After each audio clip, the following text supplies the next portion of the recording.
Assalamualaikum warahmatullahi wabarakatuh. Selamat sore semuanya.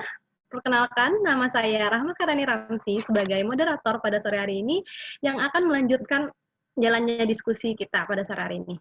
Sebelumnya, penghormatan saya juga terhadap Dr. Rizka Sofia MKT selaku Kaprodi Fakultas Kedokteran Universitas Malikus Saleh. Penghormatan saya juga kepada narasumber yang telah bersama dengan kita pada hari ini, yaitu Ibu Dr. Baby Jim Aditya, MPSI Psikolog CICHT, dan juga tak lupa saya ucapkan terima kasih kepada seluruh panitia dan teman-teman serta seminar online yang telah berhadir pada sore hari ini. Nah, sebelum kita masuk ke dalam sesi diskusi kita, izinkan saya untuk membacakan rules atau peraturan yang harus diikuti selama jalannya diskusi ini. Yang pertama, untuk peserta yang belum menghidupkan kamera, dapat dipersilahkan untuk menghidupkan kameranya dan mematikan audionya agar jalannya diskusi berjalan kondusif. Dan untuk peserta yang sudah masuk, diharapkan untuk merename namanya sesuai dengan format yang ada di guideline yang telah dikirimkan oleh panitia, yaitu dengan format participants underscore nama. Nah, selama perjalanan materi ini berlangsung, nanti untuk peserta yang ingin memberikan pertanyaan, boleh banget dikirimkan ke chat box kepada panitia yang sudah ditunjuk, yaitu itu sudah dikirim kepada panitia Fitrina Gaitsa. Boleh dikirim pertanyaannya selama pemaparan materi berlangsung. Dan juga diharapkan untuk seluruh peserta dapat menyimak dengan baik materi yang akan disampaikan oleh narasumber kita pada hari ini, karena nanti di sesi akhir acara akan ada kuis dan tanya jawab yang mana bagi peserta yang beruntung yang dipilih oleh narasumber akan mendapatkan kuota internet sebesar 10 GB bagi peserta yang beruntung dan yang akan disponsori oleh sponsor kita pada hari ini, yaitu Bayu. Langsung saja kita masuk. Sebelum kita masuk ke sesi acara, kita dipersilakan kepada peserta untuk mengisi link pretest yang telah di-share oleh panitia di kolom chat box. Untuk mengisi link pretest ini diharapkan menggunakan nama asli dan lengkap, karena ini merupakan salah satu syarat untuk mengambil e-sertifikat nantinya ya. Diharapkan kepada peserta untuk mengisi selama waktu 3 menit. Kita tunggu.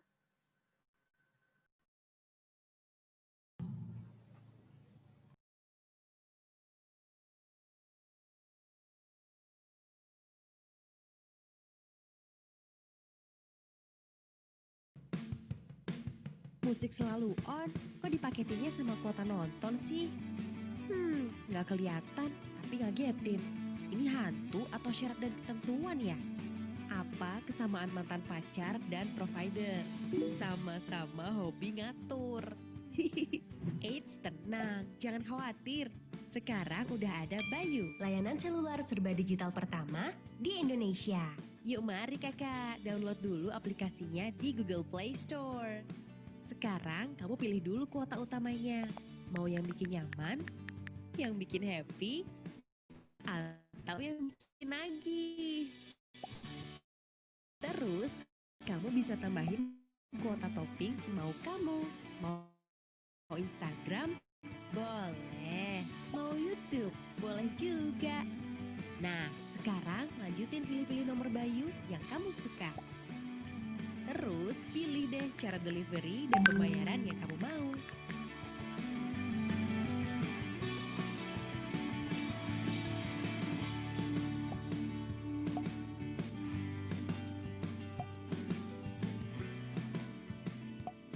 Yeay, beres deh. Simple kan? Duh, kapan ya dia dateng? Udah gak sabar nih. Jangan-jangan itu dia. Permisi kak, ini paket kartu Bayunya ya? Yeah, ini dia waktu yang kutunggu. Rasanya kayak ada anak panah yang nembus langsung ke hati aku. Pastikan jaringan internet HP kamu tersambung ke jaringan internet Bayu. Buka aplikasi dan klik aktifkan SIM card. Dan yeay, ini saatnya kita jadian. Hubungan tuh paling enak kalau kita sama-sama transparan. Sama kayak Bayu, hubungan kita tuh serba transparan dan apa adanya. Kamu bisa lihat semua histori pembelian dan sisa kuota yang kamu beli di aplikasi Bayu. Kalau ada yang mau ditanyain, tenang, gampang banget caranya. Kamu tinggal klik aja tombol live chat dan sampaikan aja semua pertanyaan kamu ke Nindi. Gimana? Simple banget kan? Bayu, layanan seluler serba digital pertama di Indonesia. Bebas pilih kuota plus topping, transparan, dan apa adanya. Bayu, semuanya semaunya.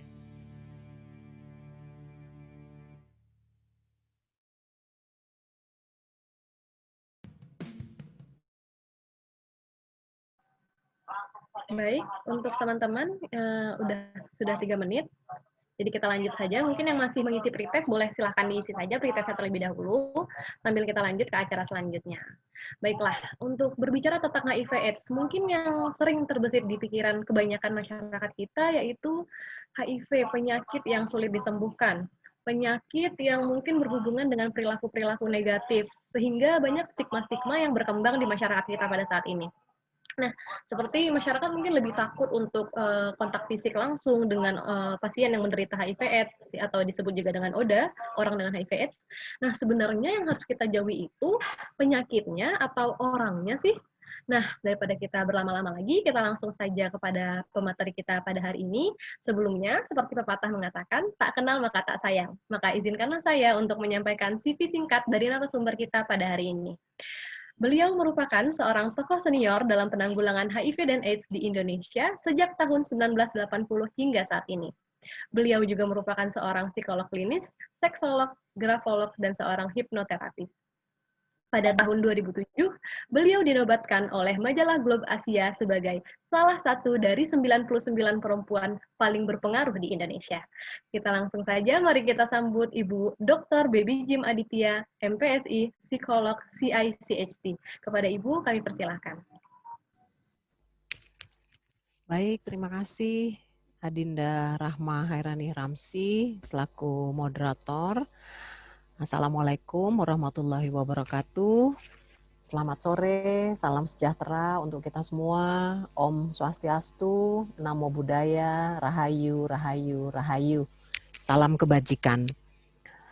Terima kasih saya sampaikan kepada yang terhormat Ibu Dr. Rizka Sofia MKT selaku Kaprodi dari Fakultas Kedokteran Universitas Malikus Saleh. Terima kasih Ibu atas kerjasamanya yang baik dan mengajak anak-anak kita untuk lebih memperhatikan tentang isu-isu kesehatan utamanya HIV dan AIDS ini. Terima kasih juga kami sampaikan kepada Ade Fitriana yang tadi sudah mengantarkan acara dengan sangat baik. Juga untuk Ade Asri Aprilia, Local Coordinator dari CIMSA, dan Project Officer yaitu Ade Danisa Indra Fatima. Kami berterima kasih dari Klinik Angsa Merah atas kerjasamanya yang baik ini dan mudah-mudahan dengan obrolan kita sore ini ada banyak insight yang dapat diperoleh, dapat memperbaiki pola hidup kita dan kita pun dapat menyampaikannya kepada orang lain tentang apa sih sebetulnya HIV/AIDS itu dan kenapa kita mesti peduli begitu ya, seperti tadi sudah disampaikan oleh Ibu Dr. Rizka Sofia. Baik, boleh dibantu saya untuk share screen. Mungkin di sini ada Mas Kurnia dari Klinik Angsa Merah. Mas Kurnia, boleh tolong bantu Mbak Baby untuk share screen, Mas? Ya, slide pertama ya. Nah, teman-teman sekalian, nama saya Baby Jim Aditya. Silakan cek di Google aja ya, teman-teman kan generasi milenial jadi pastinya sangat akrab dengan internet ya. Saya lulusan Fakultas Psikologi Universitas Indonesia dari S1 sampai S3 di UI. Saya mendalami seksualitas, saya juga seorang hipnoterapis dan mental coach, serta juga sebagai trainer untuk Neurolinguistic Program dan Law of Attraction. Selain sebagai aktivis penanggulangan HIV/AIDS dan bahaya narkoba yang memiliki program-program penanggulangan antara lain di penjara, di supir truk jalur pantura, di lokalisasi, di ibu-ibu rumah tangga dengan HIV/AIDS. Saat ini saya dipercaya untuk menjadi Deputi Bidang Pendidikan dan Pelatihan di Badan Pembinaan Ideologi Pancasila.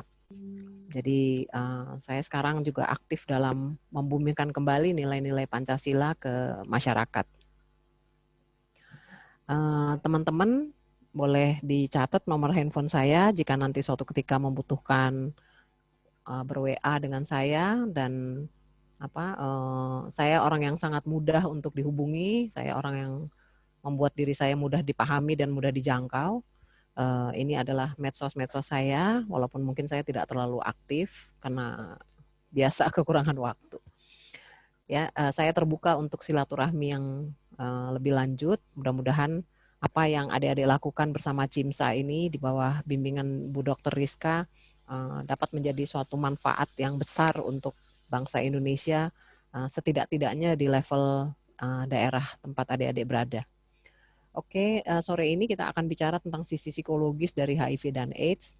Mungkin selama ini sisi inilah yang paling terlupakan begitu, karena kita selama ini lebih sering menggunakan indikator-indikator kuantitatif dari sisi medis biologis begitu ya. Sementara manusia itu kan terdiri dari tubuh, jiwa, dan pikiran begitu ya. Mind, body, and soul. Jadi sore ini kita akan banyak berbicara tentang sisi psikologis dari orang dengan HIV dan AIDS atau ODHA. Baik Mas Kurnia, silakan slide pertama. Nah, dalam penerimaan ketika orang baru habis tes dan hasilnya positif, kita melihat ada reaksi-reaksi psikologis tertentu yang umumnya sama gitu polanya ya. Teori ini dulu saya pakai untuk skripsi saya, membahas skripsi saya pada tahun berapa ya? 2000 berapa itu? Skripsi saya itu adalah tentang frustrasi dan marah pada ibu rumah tangga yang terinfeksi HIV dari suaminya sendiri dalam perkawinan monogami.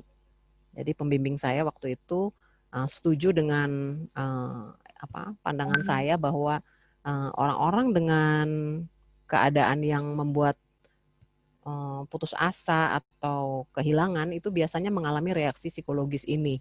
Ini adalah teori dari Kubler-Ross. Yang pertama itu mula-mula kaget pasti ya, kemudian menyangkal atau denial.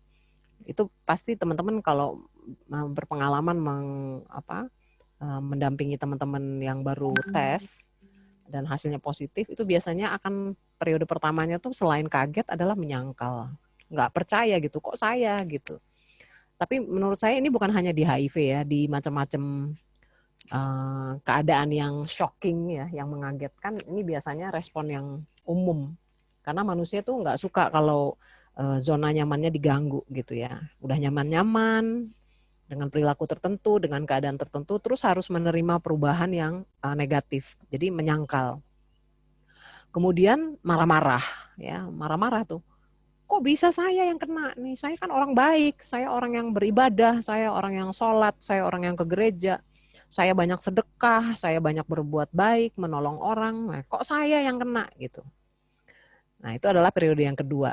Perlu teman-teman ketahui bahwa setiap fase ini biasanya tuh relatif berbeda-beda pada setiap orang. Tergantung pada tipe kepribadian dia, tergantung pada bagaimana pemahaman dia tentang dirinya sendiri ya, dan bagaimana dia memandang dunia ini dari sudut pandang diri dia, dan bagaimana dunia itu juga melihat dia atau memperlakukan dia.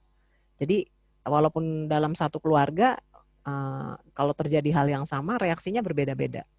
Ya, bisa, dan periodenya setiap fase ini bisa berbeda-beda waktunya juga.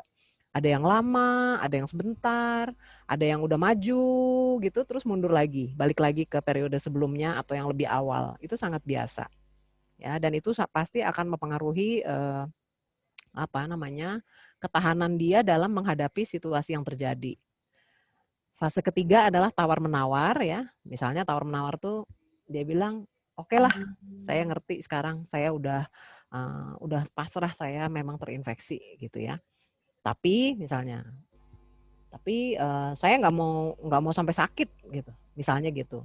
Atau ya udah, emang saya udah HIV gitu, tapi saya nggak mau cepet mati, misalnya gitu ya. Atau tawar-tawaran yang lain ya. Biasanya dalam periode ini orang kemudian terlihat ekstrim berubah. Pada beberapa kasus yang saya tangani, misalnya nih ya, kalau perempuan terinfeksi, dia tadinya nggak pakai jilbab, terus jadi pakai jilbab. gitu. Itu adalah sebetulnya dia dalam posisi tawar-menawar. Mungkin tawar-menawar dengan dirinya sendiri, tawar-menawar dengan Sang Maha Kuasa sebagai yang memiliki kehidupan, ya kita nggak tahu. Tapi biasanya posisi tawar-menawar ini cukup panjang dan cukup dramatik gitu ya. Kemudian kalau periode ini lewat, orang akan sampai pada tahap depresi ya. Jadi depresi itu datangnya di tengah-tengah, lewat dari tengah gitu. Depresi banget gitu. Kok hidup nggak ada artinya ya? Kok malah saya yang sebaik ini malah saya yang kena. Orang lain yang lebih sembarangan hidupnya dari saya nggak kena gitu. Misalnya kayak gitu. Ya, dan kalau dia nggak ditangani dengan baik, tentu fase depresi ini akan lama gitu. Bahkan mungkin cenderung pada suicidal atau tindakan yang harmful gitu ya, melukai diri. Nah, kalau fase ini bisa dia lewati dengan pendampingan yang cukup, maka dia akan sampai pada periode menerima. Ya, menerima bahwa ya oke, saya paham bahwa ini memang sudah terjadi, saya nggak bisa mengubah apa yang sudah terjadi. Yang bisa saya lakukan adalah bagaimana menghadapi saat sekarang dan bagaimana menghadapi hari esok gitu kan. Nah, kalau orang ini benar-benar bagus perjalanannya dari fase ke fase dan didampingi dengan baik, terus insight-insight dari dalam dirinya dibangkitkan, dikeluarkan, maka someday dia akan sampai pada fase yang namanya meaningful life atau hidup bermakna. Ya, kebetulan teori tentang meaningful life ini merupakan topik utama disertasi saya, karena disertasi saya itu adalah makna hidup pada narapidana dan residivis dengan HIV/AIDS dari perilaku seksual berisiko tinggi dan penyalahgunaan narkoba yang memasang tasbih di penis. Ya, jadi saya pakai teori meaningful life, hidup bermakna. Tapi tidak banyak pasien atau manusia yang terinfeksi ini yang sampai pada periode terakhir ini hidup bermakna. Karena yaitu karena mungkin tipe kepribadiannya bukan orang yang berdialog dengan diri sendiri, mungkin orang yang praktis-praktis aja gitu ya. Jadi hanya sampai menerima aja sudah cukup lah. Itu aja udah bagus gitu kalau dia bisa menerima dan berdamai dengan infeksi HIV/AIDS dan penyakit-penyakit oportunistik lainnya. Slide berikutnya. Nah, kalau digambarkan ya teman-teman, kira-kira perjalanan dari mulai dia shock sampai menerima dan punya jalan keluar itu kira-kira seperti ini nih, flowingnya ya, ritmenya. Fase yang pertama dia shock begitu ya, kemudian dia mendinai atau menyangkal, itu masih cukup tinggi itu emosinya.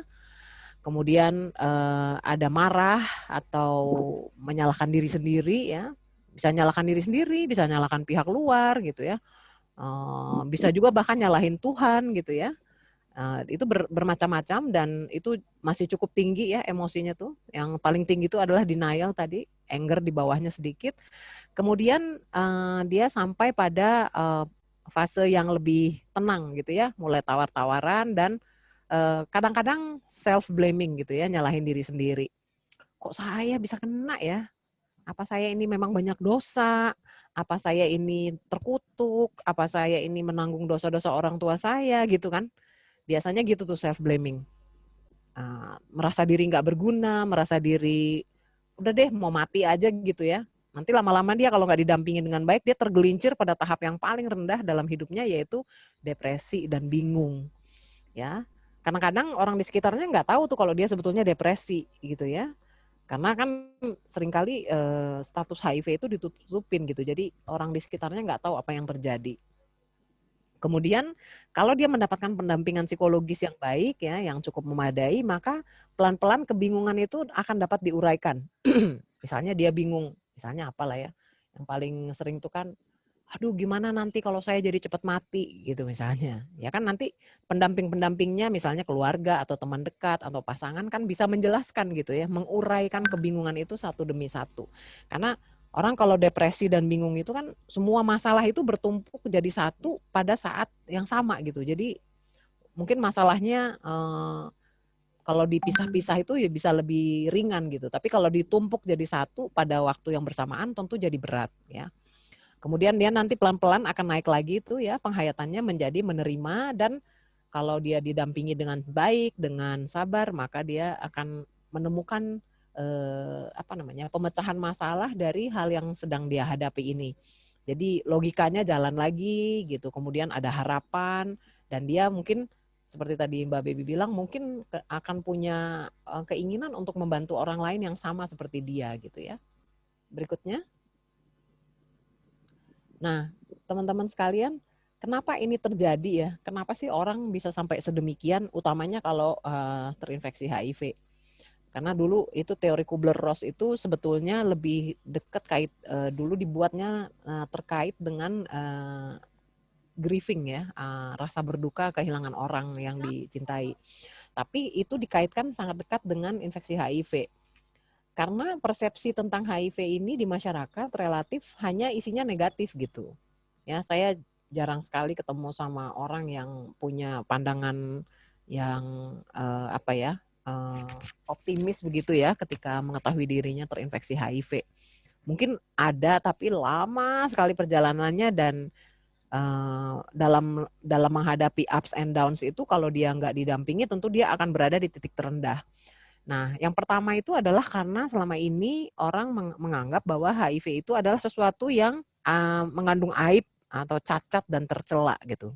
Jadi di dunia ini kan nggak ada orang yang mau dirinya dikaitkan dengan yang jelek kan. Maka begitu mendengar kabar tentang dirinya HIV, orang akan langsung mengkorelasikan semua yang jelek-jelek itu dengan dirinya, dan udah pasti dirinya nggak terima kan. Ya, kemudian masih ada semacam anggapan bahwa orang dengan HIV itu adalah karena moralnya buruk. Misalnya, oh dia karena suka ganti-ganti pasangan, atau karena dia melacur. Tepatnya bukan melacur ya. Kalau melacur itu kan masih ada anggapan bahwa laki-laki juga melacur. Tapi orang mengatakan, oh itu karena dia pelacur. Biasanya dikaitkan dengan jenis kelamin perempuan. Padahal orang melacur itu si laki-laki yang membeli jasa seks itu kan juga adalah pelacur sebetulnya ya, pembeli jasa seks. Tapi masyarakat yang patriarki seringkali hanya mengait-ngaitkan moralitas itu, apalagi kalau buruk, itu selalu kepada yang jenis kelaminnya perempuan. Nah, maka stigma tentang moral buruk ini sangat menakutkan gitu. Orang takut sekali kalau dia terinfeksi HIV, maka dia merasa orang lain akan menganggap dia bermoral buruk. Kemudian sesuatu yang memalukan sekaligus menakutkan ya. Anda bisa bayangkan ya, sesuatunya yang sekaligus yang negatif-negatif ini dalam satu sosok, yaitu HIV. Kemudian ada anggapan bahwa kalau orang udah dengan HIV positif tuh artinya dia akan dengan serta-merta menularkan secara sembarangan kepada siapapun. Nah, itu kan juga sesuatu yang salah gitu. Kan mana mungkin ya orang bisa sesembarangan itu. Padahal dianya sendiri seringkali berada dalam posisi sangat down gitu ya. Dan kan bisa didampingi kalaupun memang benar gitu ya. Jadi prasangka buruk itu terlalu mengganggu gitu. Terus persepsi buruknya juga adalah bahwa adanya HIV itu jadi hancur masa depannya, hancur harapannya. Nggak ada masa depan ya. Ini karena minimnya informasi, atau mungkin orang nggak peduli tentang informasi HIV karena selama ini dianggapnya dirinya baik-baik aja dan soleh gitu ya. Kemudian yang juga ditakutkan tentang infeksi HIV ini dari diri orang yang positif itu adalah dia takut dikucilkan. Dia takut dikucilkan karena mungkin dia sering melihat atau mendengar berita atau melihat sendiri bagaimana perlakuan buruk terhadap orang dengan HIV/AIDS gitu ya. Mungkin dikucilkan dari sekolah, dikucilkan dari kampus, dikucilkan dari tempat kerja, bahkan dalam kasus-kasus yang ekstrim dikucilkan oleh keluarga. Ya. Kemudian gambaran tentang sakit-sakitan melulu, nggak sembuh-sembuh, kemudian atau langsung mati gitu ya. Ini biasanya membuat orang jadi ingin bunuh diri ya.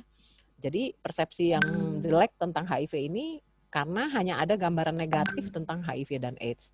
Ya, mungkin teman-teman CIMSA juga mungkin sering lihat begitu ya, kalau tidak dibangkitkan semangatnya, orang hanya berpikir negatif tentang HIV. Jarang orang yang mengambil hikmah dari adanya HIV itu. Misalnya, oh iya ya, untung saya tes misalnya gitu ya. Jadi saya kan nggak nularin ke pasangan saya karena saya tahu saya positif. Nggak ada. Atau misalnya, aduh untung ya saya tes sehingga saya sekarang jadi tahu bahwa saya tuh gampang, misalnya saya gampang terinfeksi penyakit-penyakit tertentu, misalnya jadi gampang flu misalnya. Jadi saya harus meningkatkan cara hidup saya yang lebih sehat, atau saya jadi mau hidup saya lebih bermanfaat untuk banyak orang, atau saya mau lebih banyak beribadah, ya. Seringkali itu tidak tergali dari diri seseorang gitu, sayang sekali. Slide berikutnya. Nah, teman-teman pasti sudah tahu ya bahwa HIV menular hanya melalui cara-cara tertentu, hanya melalui 4 cairan tubuh yang keluar dari tubuh manusia, yaitu yang pertama cairannya darah, yang kedua cairan sperma dari kelamin laki-laki, yang ketiga cairan vagina dari kelamin perempuan, dan yang keempat adalah dari air susu ibu, ya. Karena itu penularan HIV dari satu orang ke orang yang lain caranya juga sangat spesifik, ya. Yang pertama, kalau mengandung cairan kelamin pasti adalah hubungan seksual yang tidak aman dengan penderita HIV. Ya, siapapun, mau itu hubungan seksnya di dalam pernikahan yang sah, mau di luar hubungan pernikahan yang sah, mau hubungan seksnya konsensual, ya, konsensual tuh atas persetujuan, atau hubungan seks yang maksa, itu semuanya sama beresiko, ya. Apalagi jika dilakukannya secara tidak aman, yaitu tidak ada kondom, tanpa kondom yang membatasi perpindahan cairan, ya. Jadi teman-teman, prinsipnya penggunaan kondom ini adalah untuk membatasi supaya cairan sperma itu nggak pindah ke nggak pindah ke dalam vagina gitu ya. Jadi mungkin teman-teman CIMSA nanti kalau bergerak dalam penanggulangan HIV/AIDS bisa lebih clear memberikan penjelasan tentang kondom ini, karena selama ini isu kondom inilah yang paling dimanipulasi sebagai cara untuk nggak pakai kondom gitu ya. Kan mana mungkin ya teman-teman yang mahasiswa kedokteran pasti tahu, mana mungkin orang yang risiko tinggi ganti-ganti pasangan dan mungkin juga nggak mau kalau disuruh tes HIV, tapi disuruh pakai kondom juga nggak mau, tapi nggak mau ketularan atau nggak tahu kalau dianya nularin gitu. Itu kan nggak masuk akal ya, logika yang nggak masuk akal gitu. Jadi penularan pertama itu adalah hubungan seksual tidak aman dengan penderita HIV, mau statusnya apapun, mau status single, mau status married, mau status unmarried, mau agamanya apapun, mau kepercayaannya apapun, mau miskin, mau kaya, mau jelek, mau cakep, mau ganteng, mau cantik, semuanya sama resikonya, ya. Karena virus HIV itu dia nggak bisa membeda-bedakan apakah orang ini orang yang orang kaya atau orang miskin, orang jelek apa orang cakep, orang soleh atau nggak soleh, nggak ada hubungannya. When it comes to hubungan seksual, terminologinya hanyalah seksnya aman atau nggak aman, itu aja. Ya, jangan di-confuse dengan sesuatu di luar dari yang aman dan nggak aman ini, karena nanti jadi nggak ketemu penjelasannya. Kita jadi muter-muter berdebat nggak ada jawabannya. Kemudian penularan HIV yang kedua adalah pemakaian jarum suntik yang tidak steril, ya. Jarum suntik yang dipakai berulang, ada sisa darahnya dan tidak disterilkan. Itu bisa terjadi mungkin kalau di layanan kesehatan yang petugas kesehatannya abai gitu ya, nggak ngerti bahwa ini bisa menularkan. Juga mungkin seringkali pada pecandu narkotika suntikan atau pecandu narkotika yang memasukkan narkotikanya ke badan itu melalui jarum suntik. Ya, mereka biasanya tidak mensterilkan jarum karena udah keburu sakau atau tidak menggunakan jarum suntik baru. Ya, pengalaman kerja saya di penjara-penjara selama berpuluh tahun ini membuktikan bahwa salah satu medium penularan yang paling tinggi di penjara itu adalah pada pecandu narkotika suntik yang menggunakan jarum suntik tidak steril. Apalagi disinyalir ya, ada penyewaan jarum suntik tidak steril yang beredar dari satu orang ke orang lain gitu ya. Sehingga Anda tahu infeksi-infeksi menular apa saja yang pindah dengan menggunakan jarum suntik tidak steril itu. Dan ini juga berlaku untuk alat tusuk yang lain nih teman-teman ya. Misalnya alat tusuk buat tindik, alat tusuk buat tato, kemudian alat piercing di telinga tuh ya. Terus satu lagi yang juga saya concern alat tusuk atau jarum tusuk untuk buka jerawat itu ya. Kalau di salon-salon tuh kan jarum suntik untuk nusuk jerawat itu nggak pernah disteril ya. Dan teman-teman pasti tahu bahwa virus HIV itu tidak mati oleh alkohol kan, gitu. Jadi walaupun udah dioles pakai alkohol ya virusnya tetap ada di situ. Dan satu lagi adalah penggunaan pisau cukur yang tidak steril. Karena mungkin saja pisau cukur yang dipakai bergantian itu mungkin di salah satu pelanggan sebelumnya pernah kena darahnya pelanggan gitu. Tapi pisau cukur itu nggak pernah disteril terus kemudian dipakai ke pelanggan yang berikutnya. Jadi hati-hati ya untuk penggunaan alat-alat tusuk ini karena ada darah yang bisa berpindah. Kemudian kalau dari air susu ibu berarti sebelum bayi itu lahir, kalau dia di dalam rahim, dia sudah ada potensi untuk terinfeksi HIV ya melalui plasenta. Kemudian waktu dia lahir, kalau lahirnya melalui vagina, tentu ada kemungkinan tertular HIV melalui jalan lahir atau vagina. Dan juga dari air susu ibu yang HIV positif ke bayi, karena seperti tadi Mbak Bibi sudah bilang, HIV itu juga hidup di air susu ibu. Dan kalau darah ya, satu lagi yang darah nih adalah transfusi darah yang tercemar oleh HIV. Ya, maka itu keamanan darah dan produk-produk darah itu sangat menjadi concern ya. Cuman kadang-kadang kalau dalam keadaan sangat darurat orang nggak bisa terlalu nawar-nawar gitu ya, karena taruhannya kan nyawa ya, setiap detik itu berharga. Jadi ini semua adalah 4 pintu masuk ya, 4 cairan yang merupakan pintu masuk HIV ke dalam tubuh seseorang. Darah, cairan sperma, cairan vagina, dan air susu ibu. Berikutnya. Nah teman-teman, prinsip penularan HIV ini adalah SC ya. Nih teman-teman bisa lihat. Yang pertama adalah exit, yang kedua adalah survive, yang ketiga sufficient, yang keempat enter. Yang pertama exit. Exit adalah jalan keluar bagi cairan tubuh yang mengandung HIV untuk keluar dari badan si pasien. Ya, apa tuh jalan keluarnya? Kalau ada luka, ya, karena ada darah. Kalau ada keluar cairan tubuh yang mengandung HIV pada saat berhubungan seks, yaitu adanya sperma dan cairan vagina, yaitu kan cairan tubuh. Atau darah yang tersisa di jarum bekas. Ya, itu harus ada syarat pertama tuh yaitu exit, yaitu jalan keluar bagi cairan tubuh yang mengandung HIV untuk keluar dari badan. Yang kedua adalah survive. Lamanya virus bertahan hidup di luar tubuh manusia, ya. Karena kita harus tahu bahwa HIV itu cepat mati di luar tubuh manusia. Ya, sekitar 15 menit kalau dia terpapar udara, terpapar sinar matahari dia mati.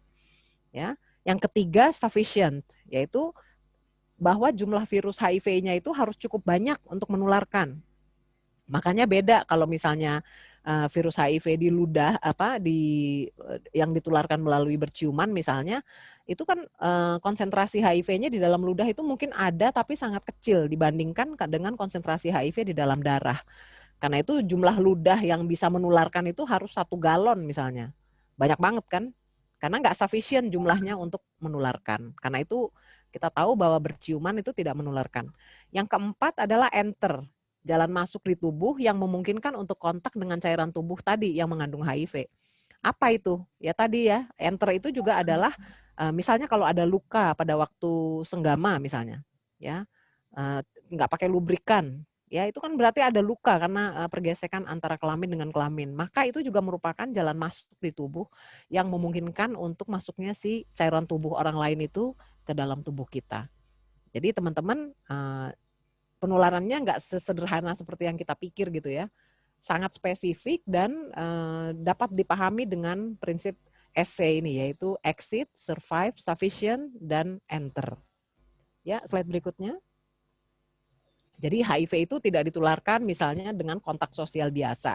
Misalnya hidup serumah dengan orang yang sudah HIV positif. Tidur satu tempat tidur pun sebenarnya tidak apa-apa. Bahkan melakukan hubungan seks pun dengan pasangan kita yang HIV positif pun tidak apa-apa kan kalau kita tahu prinsip yang tadi. Sepanjang Anda pakai kondom secara benar, konsisten dan terus-menerus gitu ya. Kemudian tidak menular melalui penggunaan toilet bersama, makan bersama, berenang, berjabat tangan, tidak berpelukan, berciuman, atau gigitan nyamuk dan serangga. Ya, mungkin kalau kita bandingkan dengan yang sekarang sedang terjadi nih teman-teman, virus corona malah mungkin lebih mudah menular, benar nggak? Anda berjabat tangan, Anda berdekatan aja di udara yang ada orang dengan corona, itu kan bisa nular ya. Itu sebabnya disuruh sering-sering cuci tangan. Tapi kalau HIV itu enggak gitu. Jadi jangan terlalu takut gitu ya. Berikutnya. Nah, yang ditakutkan orang juga adalah diskriminasi dan stigma. Diskriminasi itu apa? Diskriminasi adalah perlakuan berbeda terhadap orang. Nah, utamanya kalau diskriminasi HIV berarti perlakuan berbeda terhadap orang dengan HIV gitu kan. Dan stigma, apa stigma? Stigma adalah cap buruk tadi yang Mbak Bibi bilang. Orang jadi takut tes karena nanti kalau saya tes nanti saya di stigma bahwa saya moralnya jelek, bahwa saya perempuan yang brengsek, bahwa saya laki-laki yang brengsek. Orang nggak mau ya. Itu sebabnya salah satu perjuangan kita sampai sekarang ini adalah melawan stigma dan diskriminasi yang mewabah begitu ya. Berikutnya. Nah, bagaimana kita bisa menghentikan stigma ini? Yang pertama-tama adalah kita harus belajar dulu tentang apa sih itu HIV/AIDS dan stigma-stigma yang tadi melingkupinya gitu ya. Kemudian bagaimana saya bisa mengedukasi diri saya dulu supaya tahu bahwa HIV itu nularnya nggak sebegitunya dan kita bisa menanggulanginya dengan baik. Baru kita bisa mengajak orang lain untuk peduli terhadap HIV yang membuat stigma ini. Kemudian bagaimana saya bisa menemukan bantuan gitu ya. Ini yang penting untuk menghentikan stigma. Ya, slide berikutnya. Nah, jadi apa sih dukungan kita untuk orang yang terinfeksi HIV? Ya, yang pertama perlakukan secara biasa, gitu. Secara biasa tuh artinya ya secara wajar gitu ya, seperti orang-orang yang lainnya. Tidak perlu ekstrim juga dibantu karena belum tentu dia suka diperlakukan ekstrim begitu. Tapi juga tidak menghakimi, tidak tidak ngejudge tuh nggak memberi penilaian yang salah gitu ya. Kemudian perlakukanlah orang itu dengan bermartabat gitu. Jadi manusia tuh senang kalau diperlakukan sebagai manusia yang bermartabat. Jangan merendahkan, jangan mengucilkan, jangan menghukum. Karena siapa sih kita? Kok berani-beraninya kita mengucilkan atau menghukum manusia lain ya? Kita kan juga nggak lebih benar dibanding manusia lain. Berikan harapan tentang masa depan yang lebih baik. Berikan harapan bahwa dia masih bisa sehat, masih bisa produktif, ya, masih bisa punya masa depan, mungkin masih bisa menikah kalau dia belum menikah, masih bisa punya anak dengan program-program kesehatan yang disediakan oleh rumah sakit atau lembaga kesehatan. Dan jika memang perlu, berikanlah bantuan. Bantuannya apa, teman-teman? Banyak sekali yang bisa Anda bantu. Dengan sikap Anda memperlakukan secara biasa dan bermartabat, itu sudah sangat membantu. Sehingga mereka akan merasa dirinya masih punya harapan. Ya. Berikan juga jika diperlukan tuh bantuan tenaga, ya. Misalnya dia perlu dibantu secara fisik, ya, berilah bantuan tenaga Anda. Nggak pakai duit loh itu. Berikan waktu Anda, misalnya waktu untuk nemenin dia, mungkin di awal-awal ketika baru terinfeksi tadi di masa lagi denial atau lagi marah itu dia perlu didengar. Dia perlu dikasih waktu untuk berdamai dengan dirinya. Ya, berikan dia waktu Anda. Misalnya kalau dia sakit, Anda sediakan waktu Anda mungkin ya untuk membantu dia minum obat, bacain buku, bacain doa, atau bantu cerita-cerita gitu ya. Kemudian berikan juga bantuan keahlian atau keterampilan yang dia perlukan untuk bertahan hidup. Kenapa saya bilang begitu? Karena dia kan juga selalu butuh uang untuk beli obat, untuk beli makanan yang bergizi, benar nggak? Mungkin dia juga perlu uang untuk pindah rumah kalau keluarganya nggak mau terima dia gitu ya. Bantu dia untuk kesempatan belajar, ya misalnya kalau dia sampai di-exclude dari sekolah atau dari kampus, tentu dia harus dibantu untuk tetap menyelesaikan pendidikannya. Beri dia kesempatan untuk mencari nafkah, sekali lagi, karena seringkali si orang dengan HIV/AIDS ini kan juga adalah breadwinner gitu ya, pencari nafkah untuk keluarganya, baik untuk dirinya sendiri, untuk keluarganya, untuk anak-anaknya, atau untuk orang tuanya. Jadi dia perlu tetap dikasih kesempatan untuk cari nafkah. Ya, bukankah kalau orang lagi sakit itu harusnya kita bantu, bukan kita kucilkan ya, kalau menurut saya. Kemudian bantu juga dia dengan pengobatan, ya. akses pada obat, delivery obat, bantu dia untuk mengelola efek samping obat, bantu dia untuk patuh terhadap jadwal minum obat. Dan juga yang penting itu adalah bantuan keuangan, teman-teman ya, karena seringkali kalau pada kasus-kasus yang agak ekstrim itu orang jadi kehilangan pekerjaan hanya karena status HIV. Itu kan jadi nggak bener gitu. Udah dia sakit, dia butuh uang lebih banyak, kok dia malah jadi nggak kerja gitu ya. Jadi beri juga dia bantuan keuangan. Dan yang paling juga dibutuhkan tuh adalah bantuan doa ya. Tapi sebelum Anda cuman memberi doa, ya berilah juga bantuan-bantuan yang lain ini gitu ya, supaya dia tetap hidup secara wajar dan bermartabat. Baik, slide berikutnya. Nah ini ya teman-teman, kita berharap kita hidup di dalam sebuah dunia yang gak ada stigma lagi ya, sehingga HIV itu hanya tinggal sebagai sejarah saja, nggak ada kasus-kasus baru. Tadi seperti Dr. Rizka bilang, itu harapan kita, dan orang-orang dengan HIV tetap dapat meningkatkan kualitas hidupnya untuk hidup layak dan bermartabat seperti orang-orang lain. Berikutnya. Nah jadi yang perlu dijauhi itu adalah virusnya ya teman-teman, bukan orangnya. Saya sangat berharap pada teman-teman, utamanya ini para calon tenaga kesehatan, para mahasiswa kedokteran, untuk dapat memahami sisi-sisi kemanusiaan dari epidemi HIV/AIDS ini, karena selama ini pendekatan kita mungkin hanya terlalu medis biologis gitu ya, kita lupa pada sisi-sisi kemanusiaan, sisi-sisi yang paling halus dan dalam dari seorang manusia untuk dihargai gitu ya. Baik, saya akhiri presentasi ini di sini dan saya terbuka untuk diskusi. Terima kasih atas waktunya. Assalamualaikum warahmatullahi wabarakatuh. Baik, terima kasih. Baik, terima kasih kepada Ibu Baby yang telah membagikan ilmunya kepada kita semua. Mungkin kita langsung saja terlebih dahulu untuk masuk ke sesi tanya jawab, karena ini udah terdapat beberapa pertanyaan, Bu, yang diberikan oleh peserta kita pada hari ini. Silakan pada panitia untuk pertanyaan yang pertama.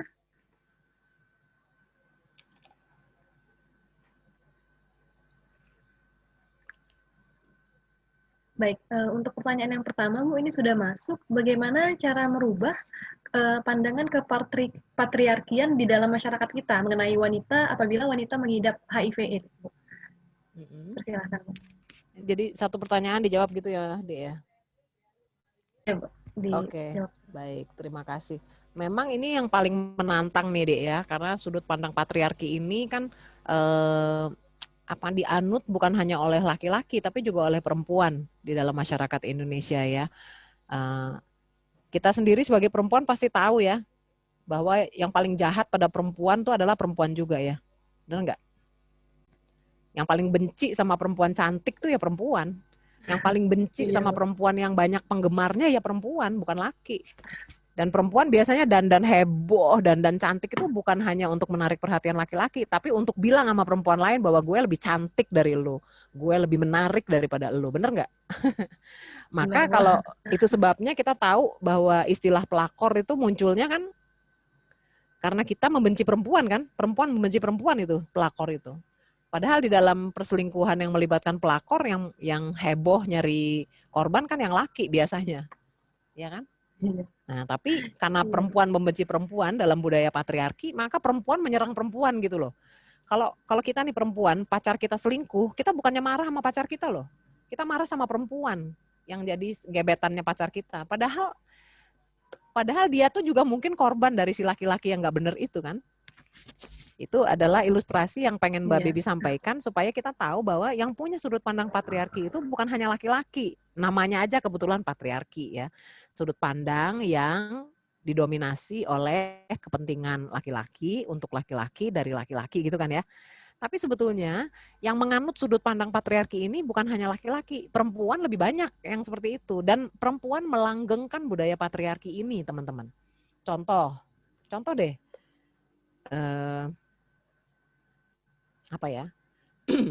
Kalau saya sebagai istri jelek, maka orang akan nyalahin kalau suami saya selingkuh, orang akan nyalahin saya, benar nggak?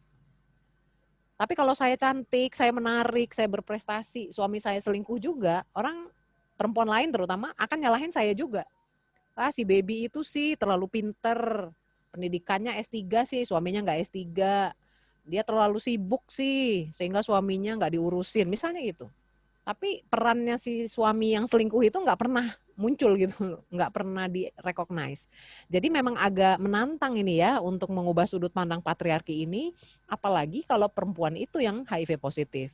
Itulah yang dulu saya angkat waktu jadi skripsi saya itu kan, frustrasi dan marah pada ibu rumah tangga yang terinfeksi HIV dari suami sendiri dalam perkawinan monogami. Bayangin, itu saya dicela-cela abis tuh dulu sama pembimbing saya. Apa-apaan ini? Mana ada orang terinfeksi dari suami sendiri dalam perkawinan monogami? Saya bilang banyak, pasien saya banyak itu. Karena orang waktu itu masih berpikir bahwa kalau perkawinannya monogami, ya artinya si yang monogami kan sebetulnya istrinya ya, si suaminya kan nggak monogami ya, suaminya mungkin jajan kemana-mana tapi nggak lapor kan.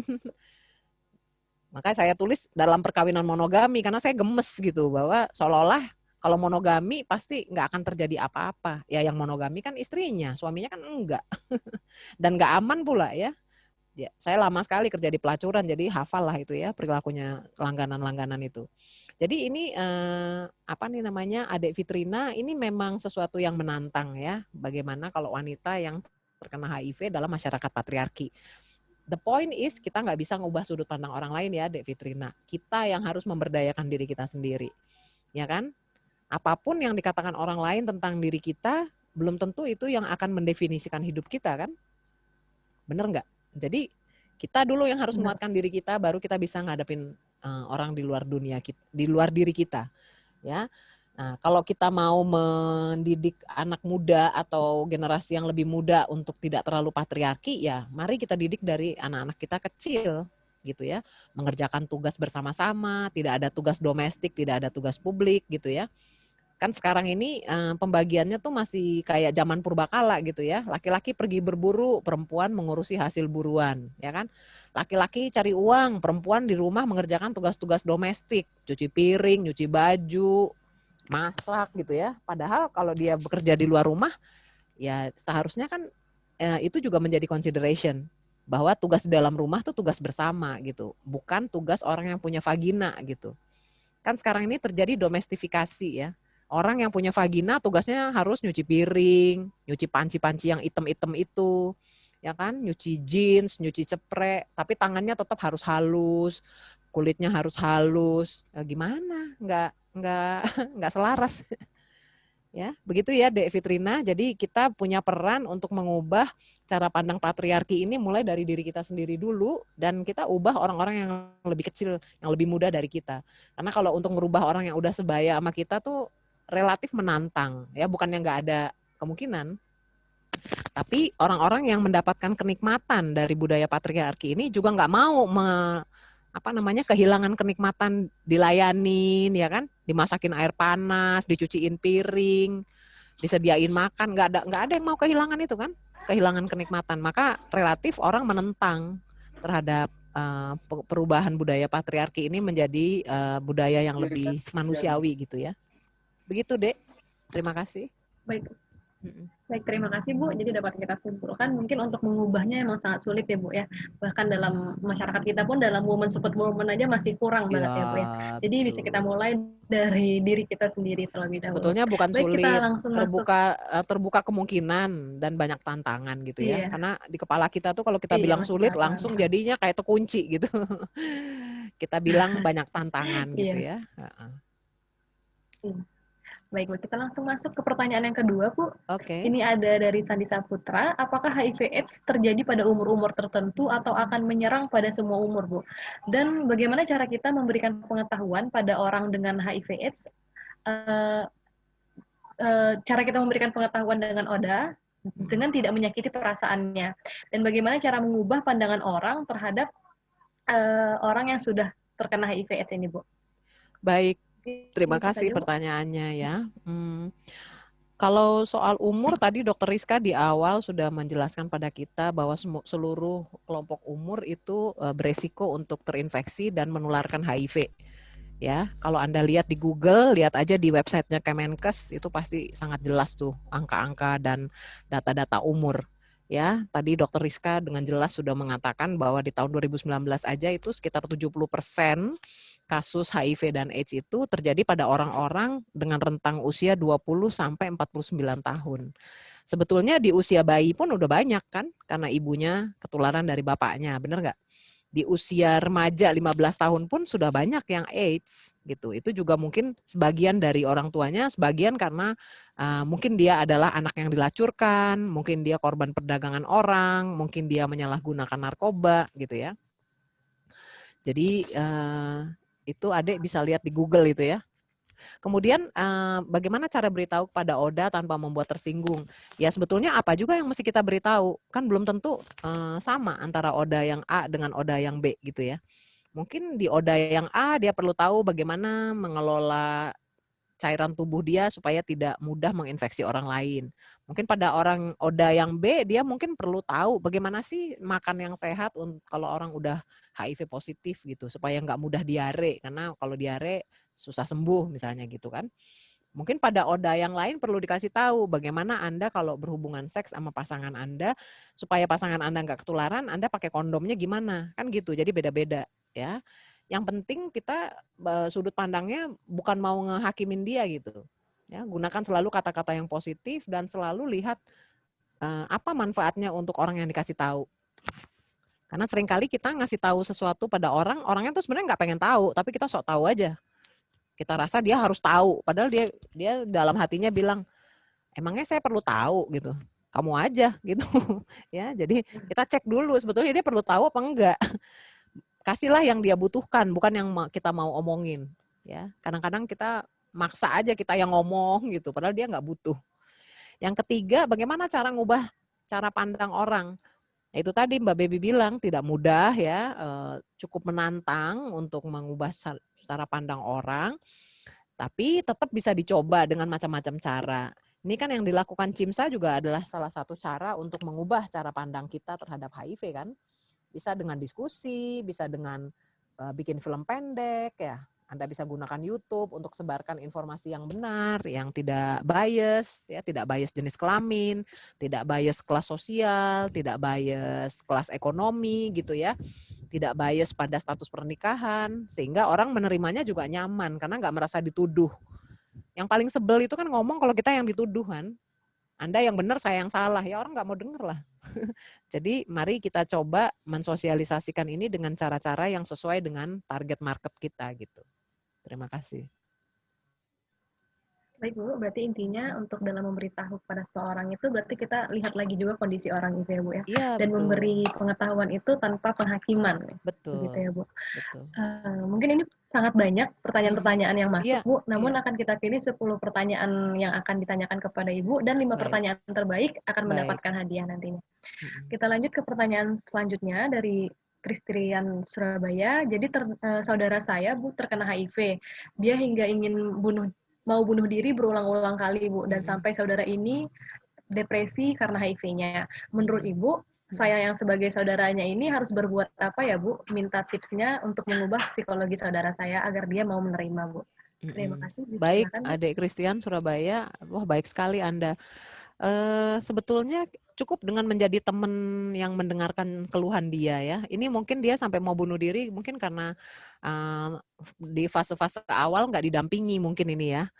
Tadi seperti Mbak Baby bilang di awal tadi ya, yang teorinya Kubler-Ross itu. Karena kalau dia nggak didampingin, melewati fase demi fase, dari mulai shock, denial, sampai marah, sampai depresi. Kalau nggak didampingin dengan baik, tentu dia nggak akan keangkat-angkat emosinya. Akhirnya jadi depresi, mau bunuh diri. Jadi Adik Kristian mungkin bisa dengerin dia cerita, mungkin ajak dia untuk beralih dari isu yang dia bahas itu, mungkin ajak dia ngerjakan hobinya dia gitu ya. Ajak dia mungkin kalau dia suka baca buku atau cari informasi lain yang lebih produktif dan memberdayakan ya. Karena kalau semakin Anda ladenin isu negatif ini, maka negatif itu akan berkembang di kepala kita kan. Sehingga jalan keluar jadi nggak kelihatan gitu. Anda adalah orang yang membawa lampu buat dia kan, Dek Kristian. Jadi pelan-pelan Anda nyalakan lampunya, ya kan? Anda ajak dia bicara tentang hal yang positif. Hindari menyalah-nyalahkan dia atau menghakimi dia, karena dia udah nggak butuh disalah-salahin. Dia udah cukup nyalah-nyalahin dirinya sendiri ya, self-blaming tadi itu. Dia justru butuh dibangkitkan gitu, bahwa harapan masih ada, ya. prestasi dia masih bisa dikejar. Yang penting sehatkan dulu dirinya. Dan adik harap diingat bahwa dia juga harus didampingi untuk pengobatan. Karena kalau dia depresi, minum obatnya pasti akan terganggu. Ya kan? Dia mungkin jadi nggak patuh minum obat atau nggak mau minum obat sama sekali karena merasa nggak ada gunanya minum obat gitu. Sementara kalau dia nggak minum obat, virusnya tambah banyak, sehingga nanti kesehatannya turun, dia makin frustrasi. Itu kayak spiral yang narik ke bawah gitu. Kira-kira gitu, Dek. Terima kasih. Baik Bu, terima kasih atas jawabannya Bu. Jadi untuk teman-teman yang mungkin ada di lingkungannya ODA atau orang dengan HIV/AIDS, kita bisa support seminimal mungkin dengan mendengarkan keluhannya ya Bu ya. Baik, mungkin ini bagi teman-teman yang ingin bertanya, kirim chatnya ke Fitrina Gaitsa ya. Kita lanjut Bu untuk pertanyaan selanjutnya dari Mutia Firza Mardiah. Izin bertanya Bu, bagaimana cara mensosialisasikan terkait HIV kepada adik-adik kita yang masih kecil. Sementara yang seperti yang kita tahu Bu, HIV ini kan berhubungan dengan seksual dan membahas tentang seksual itu masih dianggap tabu di lingkungan kita Bu. Dan Baik, apakah ada gejala yang tidak menunjukkan, apakah ada kasus HIV yang tidak menunjukkan gejala? Mungkin itu saja Bu, dipersilakan Bu. Baik, terima kasih Dek Mutia. Ini memang tantangan yang paling menggoda ini ya. Di dalam menjelaskan HIV itu memang ada hubungan seks. Karena itu pemanasannya adalah kitanya dulu ya. Kita harus menginformasikan mereka, mengedukasi mereka tentang kondisi biologisnya manusia gitu. Itu juga tantangan ya untuk teman-teman kedokteran karena memberitahu anak-anak kita tentang seksualitas itu juga membutuhkan keterampilan komunikasi yang tertentu gitu. Tidak bisa terlalu ditutup-tutupin, tapi sebaliknya juga jangan jatuh kepada pornografi kan gitu ya. Tapi Ade Mutia perlu tahu bahwa sebetulnya anak-anak kecil kita itu, walaupun kata kita dia nggak dapat pendidikan seksual di sekolah, tapi sebetulnya ngomongnya udah jorok-jorok. Ya, anak TK aja baru masuk TK tuh ngomongnya udah jorok. Karena apa? Karena energi untuk mengetahui seksualitas itu kan dari kecil ditekan, nggak boleh kita tahu tentang tubuh kita sendiri. Maka itu untuk melembutkan resistensi itu, kita mesti berani untuk bicara tentang nama-nama anggota tubuh kita dengan sewajar-wajarnya dan dengan sebenar-benarnya. Supaya dia jangan jadi kayak penasaran gak jelas gitu. Karena yang saya bilang tadi ya, anak-anak dari TK aja tuh udah ngomongnya jorok. Dan joroknya itu selalu ngomong mengulang-ulang nama kelamin. Itu bisa terjadi karena selalu beri muatan negatif bahwa kalau kita nyebutin anggota tubuh, bagian kelamin dilewatin, bagian payudara dilewatin, bener apa enggak? Sehingga anak-anak tuh bertanya kan. Nah, itu sebabnya kita harus mulai dengan sosialisasikan nama-nama anggota tubuh dengan wajar dan dengan benar. Ketika sampai ke bagian penis ya sebut aja penis. Anda nggak usah ketawa-tawa nyebutnya, santai aja gitu. Karena namanya memang penis, nggak pakai penis hihihi, nggak gitu kan. Vagina hihihi, nggak gitu kan. Penis is penis. Ini tangan, ini kaki, ini mata, ini penis gitu loh. Sama derajat ngomong level penghayatan ngomongnya. Karena percayalah sama Mbak Baby bahwa anak-anak itu walaupun Anda nggak kasih tahu, mereka bisa cari tahu sendiri. Ya, saya tuh nanganin kasus kecanduan pornografi itu hampir setiap hari. Dari tahun berapa. Dan rata-rata yang kecanduan pornografi sampai di usia 50, 55 tahun, itu kan memulainya waktu SD, waktu SMP. Jarang orang mulainya waktu kuliah. Ya enggak? Orang biasanya mulainya dari SD dan dari SMP. Gitu. Jadi teman-teman usahakanlah untuk memulai dulu pemanasan sebelum memberikan informasi HIV ini dengan memberikan penjelasan tentang seksualitas secara wajar, secara santai gitu loh, sebagaimana mestinya. Dan kemudian ajarkan mereka juga untuk kewaspadaan itu dalam level usia mereka gitu. Jangan terlalu yang ketinggian karena kalau anak-anak kan palingan apa ya yang dia tahu tuh kan paling apa sih? Luka, jatuh, berdarah gitu kan. Ya kalau dia udah tahu tentang seksualitas tentu dia juga harus dikasih tahu ini loh penismu ini nanti kalau udah usia berapa yang mimpi basah gitu kan. Berarti kan Anda harus kasih tahu dulu dong hormon-hormonnya apa, proses mimpi basah itu apa, umur berapa terjadinya. Supaya nanti ketika Anda ngomong tentang cairan sperma dia nggak bingung gitu. Kan yang paling sulit itu adalah membuat sistematika pengenalannya secara benar gitu. Kan banyak sekali kalau saya ngajar pendidikan seks di kalangan anak laki-laki